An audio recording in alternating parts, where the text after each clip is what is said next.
ഒത്തുകൂടിയിരിക്കുന്നത് മലയാളികളുടെ മഹത്തായ ആഘോഷമായ ഓണത്തെക്കുറിച്ചാണ്. ഐശ്വര്യത്തിൻ്റെയും സമൃദ്ധിയുടെയും സ്നേഹത്തിൻ്റെയും പ്രതീകമാണ് ഓണം. ജാതിമത ഭേദമന്യേ മലയാളികൾ ഒന്നായി ആഘോഷിക്കുന്ന ഒരു ഉത്സവമാണ് തിരുവോണം. ഐതിഹ്യങ്ങൾ അനുസരിച്ച് മഹാബലി എന്ന നീതിമാനായ രാജാവിൻ്റെ സ്മരണ പുതുക്കുന്നതാണ് ഓണം. മഹാബലി എന്ന അസുര ചക്രവർത്തി തൻ്റെ പ്രജകളെ കാണാൻ വർഷത്തിലൊരിക്കൽ പാതാള ലോകത്തിനെ ഭൂമിയിലെത്തുന്നു എന്നതാണ് ഓണാഘോഷത്തിന് പിന്നിലെ പ്രധാന ഐതിഹ്യം. മഹാബലി എന്ന അസുര രാജാവ് കേരളം ഭരിച്ചിരുന്നു. അദ്ദേഹം പ്രഹ്ലാദന്റെ പൗത്രനും വിരോചനന്റെ പുത്രനുമായിരുന്നു. അസുരകുലത്തിൽ ജനിച്ചെങ്കിലും മഹാബലി വളരെ നല്ലവനും നീതിമാനുമായിരുന്നു. അദ്ദേഹത്തിൻ്റെ ഭരണകാലത്ത് കേരളത്തിൽ സമത്വവും ഐശ്വര്യവും നിലനിന്നിരുന്നു. കള്ളമോ ചതിയോ ഇല്ലായിരുന്ന ഒരു സുവർണ കാലഘട്ടമായിരുന്നു അത്. മനുഷ്യരെല്ലാവരും ഒന്നുപോലെ എന്ന അവസ്ഥയായിരുന്നു. എല്ലായിടത്തും മഹാബലിയുടെ ഭരണത്തിൽ ദേവന്മാർക്ക് അസൂയ തോന്നി. തങ്ങളുടെ അധികാരം നഷ്ടപ്പെടുമോ എന്ന് ഭയന്ന് അവർ മഹാവിഷ്ണുവിനെ സമീപിച്ചു.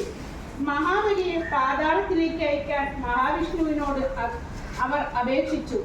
മഹാവിഷ്ണു ഒരു ചെറിയ ബ്രാഹ്മണ ബാലന്റെ രൂപത്തിൽ വാമനനായി ഭൂമിയിലെത്തി. മഹാബലി അന്ന് ഒരു യാഗം നടത്തുകയായിരുന്നു. യാഗശാലയിലേക്ക് കടന്നു വന്ന വാമനനെ മഹാബലി സ്വാഗതം ചെയ്തു. എന്താണ് ദാനമായി വേണ്ടതെന്ന് ചോദിച്ചപ്പോൾ വാമനൻ 3 അടി മണ്ണ് മാത്രമാണ് ആവശ്യപ്പെട്ടത്. വാമനന്റെ രൂപം കണ്ട മഹാബലി ഇത്രയും ചെറിയ ഒരു ബാലനെ വെറും 3 അടി മണ്ണ് പോരെ എന്ന് ആശ്ചര്യത്തോടെ ചോദിച്ചു. പക്ഷേ ഗുരുവായ ശുക്രാചാര്യർ അത് മഹാവിഷ്ണുവാണെന്ന് മനസ്സിലാക്കുകയും ദാനം നൽകരുതെന്ന് അംഗീകരിച്ചു. അങ്ങനെ ഓരോ ദാനം നൽകരുതെന്ന് മഹാബലിയോട് ഉപദേശിക്കുകയും ചെയ്തു. എന്നാൽ ദാനം ചെയ്യുമെന്ന് വാക്കുകൊടുത്ത മഹാബലി തന്റെ വാക്ക് തെറ്റിക്കാൻ തയ്യാറായില്ല. വാമനന്റെ ആവശ്യം അദ്ദേഹം അംഗീകരിച്ചു.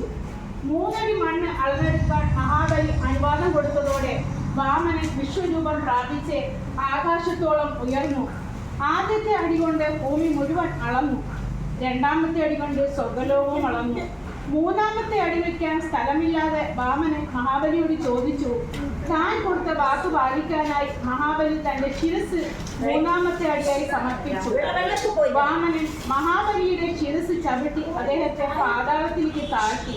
അങ്ങനെ പാതാളത്തിലേക്ക് പോകുന്നതിന് മുമ്പേ മഹാബലി മഹാവിഷ്ണുവിനോട് ഒരു ആഗ്രഹം പറഞ്ഞു. വർഷത്തിലൊരിക്കൽ തൻ്റെ പ്രതികളെ കാണാൻ തന്നെ അനുവദിക്കണമെന്ന് അദ്ദേഹം അഭ്യർത്ഥിച്ചു. മഹാബലിയുടെ നന്മയും ദാനശീലവും മനസ്സിലാക്കിയ മഹാവിഷ്ണു ആ ആവശ്യം അംഗീകരിച്ചു.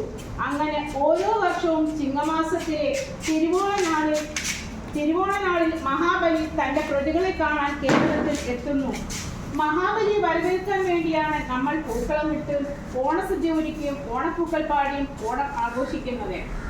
ഓണം ഒരു കാർഷികോത്സവം കൂടിയാണ്. നല്ല വിളവെടുപ്പിൻ്റെ സന്തോഷം കൂടിയാണ് ഓണത്തിലൂടെ ഞാൻ പങ്കിടുന്നത്. ഓണം നമ്മെ പഠിപ്പിക്കുന്നത് സ്നേഹത്തിൻ്റെയും സാഹോദര്യത്തിൻ്റെയും സന്ദേശമാണ്. ഒരുമയോടെ സ്നേഹത്തോടെ സന്തോഷത്തോടെ ജീവിക്കാൻ ഓണം നമ്മെ ഓർമ്മിപ്പിക്കുന്നു. ഈ നല്ല ദിവസത്തിൽ നമുക്ക് എല്ലാവർക്കും ഒരുമിച്ച് നിന്ന് ഓണം ആഘോഷിക്കാം. എല്ലാവർക്കും എൻ്റെ ഓണാശംസകൾ. നന്ദി.